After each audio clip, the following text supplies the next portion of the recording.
So, hi Barry, hi Ian. Hi. Hi, Isha. Yeah, so welcome to the podcast. This podcast is for those who don't know anything about Osmium and would love to learn.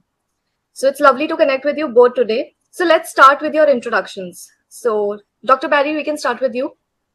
So my name is Dr. Barry Creighton. I started as a podiatrist and I ended up getting into medical devices manufacturing. So we basically created our own manufacturing plant here in the United States and created it, built it from nothing into an international company. And then I exited about a decade later, about 2 decades of my life.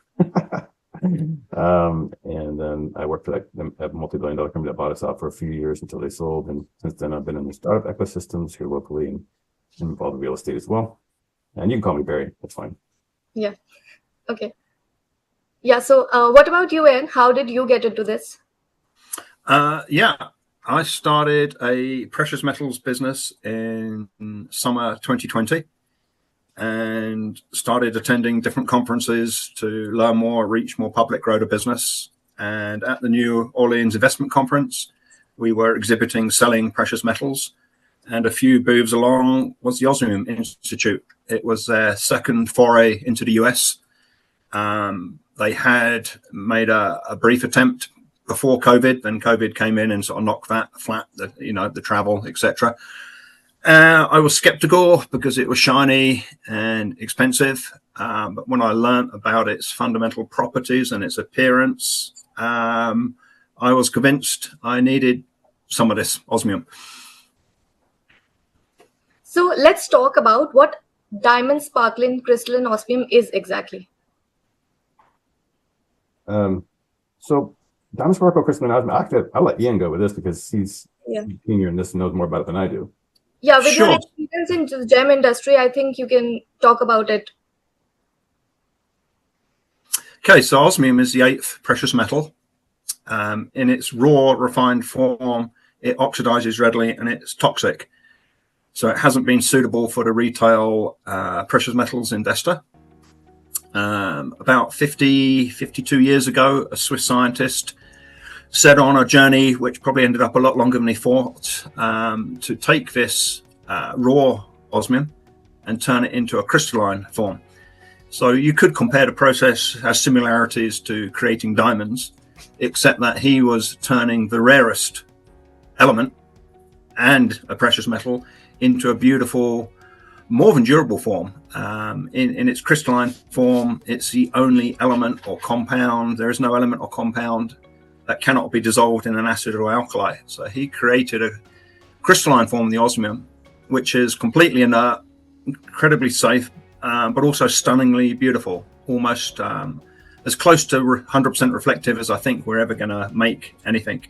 And because of its reflectivity and because it reflects parallel light, because of its crystalline structure, it really performs in sunlight or in white LED lighting.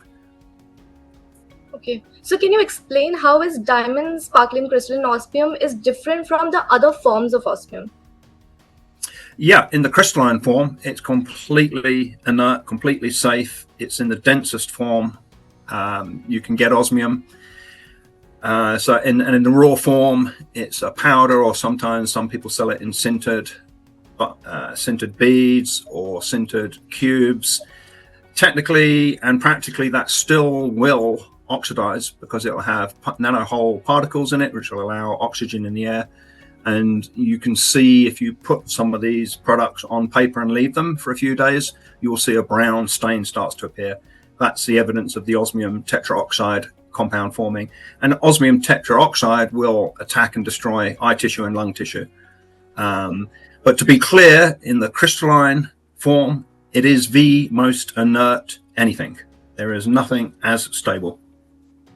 Okay.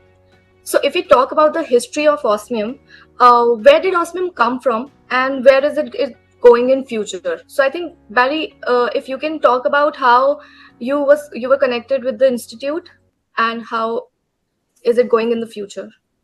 So yeah, actually, I was interested in precious metals. I'm actually traveling in Jackson Hole, Wyoming, a few summers ago with my family. My son wanted to go see Jackson Hole, and he wanted to see the big park there.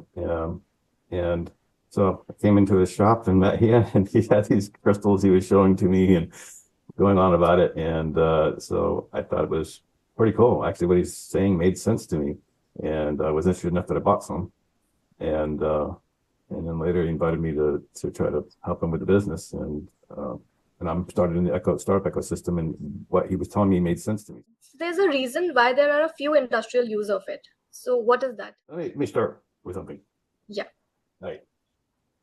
There's about in volume 2 of these that will be turned into diamond sparkle crystalline osmium.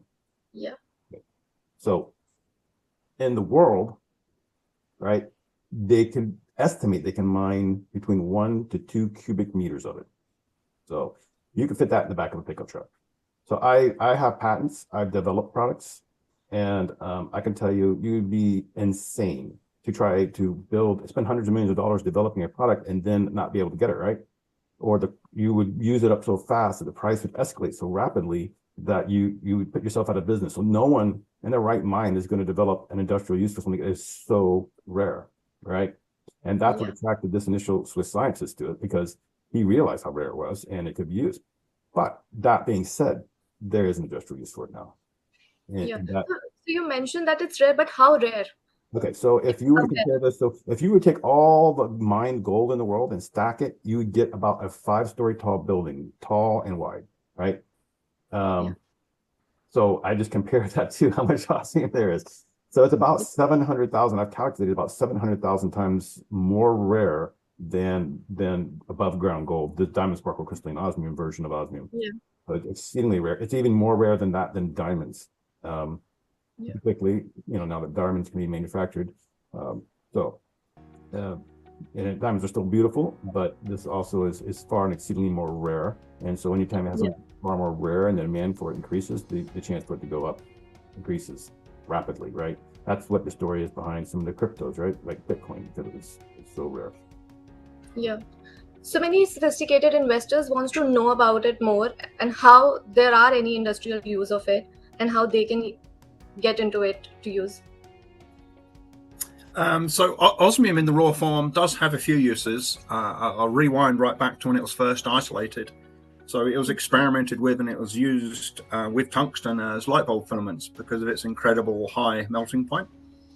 But they realized even then there's no point continuing this, because they weren't able to source any, they'd maybe make a few hundred light bulbs and then they'd have to wait another year to get some more osmium. So way back when it was originally isolated, they realized this is not suitable. It does have some scientific research uses. It has been used for making mirrors for space applications. It is also used in very, very low concentrations. It's added to gold. It makes gold in 24 karat gold much more durable and scratch resistant. But these are in tiny, tiny concentrations. So what we have in the crystalline form, it's the rarest form of the rarest element, which happens to be the 8th and final precious metal to be brought to the market.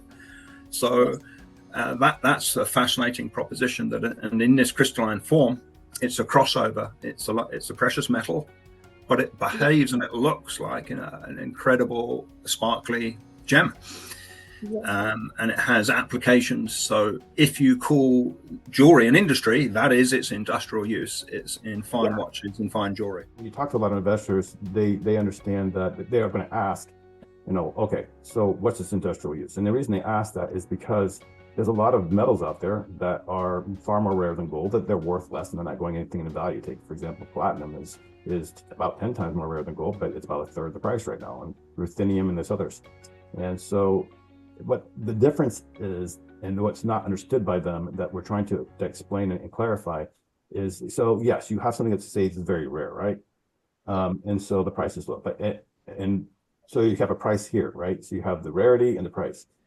You're talking hundreds of tons that may be mined per year of this. So yeah, it's rare, but there's not a lot of use for it, so the price stays low. This stuff, it's ultra, ultra, ultra rare, right? Yeah. Just a little bit of spike in this really would dramatically increase the price. I mean, again, we're coming back to there's literally about 2 of these. So how much demand for this before the price sparks. It's not a huge quantity. It's a very small quantity. We talk about squeezing stock prices higher. We talk about squeezing, the precious metal higher. This is the easiest squeeze of all time, right? Yeah. I mean, it's starting to take off in jewelry now. Ian has a watch made by a luxury jewelry brand that comes out of Europe, and it made its way into the cover of the jewelry magazine of Britain last year. And this year, it was $1 million set of jewelry, crystalline osmium jewelry worn by one of the goers at the Brazilian carnival this year. So, and now it's making its way into the United States. So it doesn't take a lot of demand for this stuff to go. And that's what they don't understand. They're thinking in terms of hundreds of tons. So there's not. There's none. And it's not I mean, by weight, there's 350 kilos will be made in a crystalline form.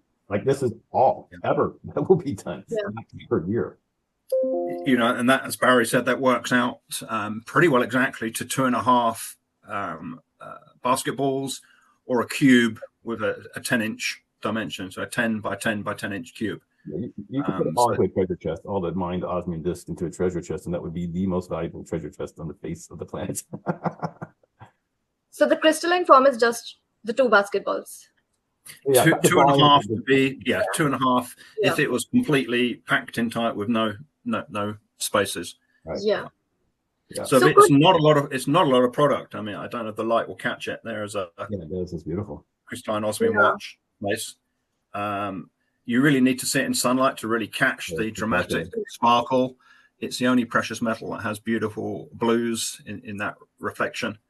Yeah. And again, I mentioned earlier, that's due to the crystal structure. It's a hexagonal crystal structure. Yeah. And the faces of those mirrors are parallel to the plane, so they reflect parallel light straight back at the viewer. And if you hold a diamond in natural sunlight and a piece of osmium the same size, it makes a diamond look very, very plain and boring. Oh.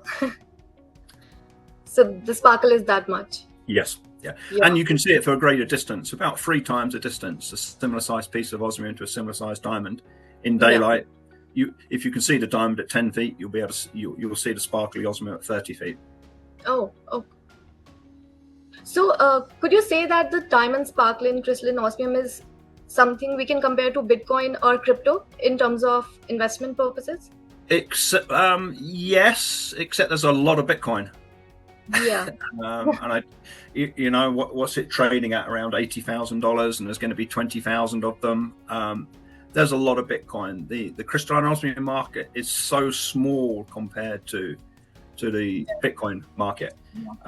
What will happen is just a handful of people will invest in this and get the gain.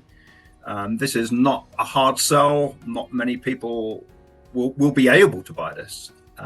What we have found when we put pieces on display, people are attracted to its appearance, and sometimes they buy it just because of its outstanding sparkle. Add to that all of the features, the scarcity, the story, the 40 years one scientist dedicated to creating the process. It is an incredible, fascinating story. And it's not just this 40 years. There's 160 steps to do this. The process is 160 conditional steps. So if any one of those steps is not fulfilled, the whole process fails. And you're talking of boiling. The osmium has to be boiled.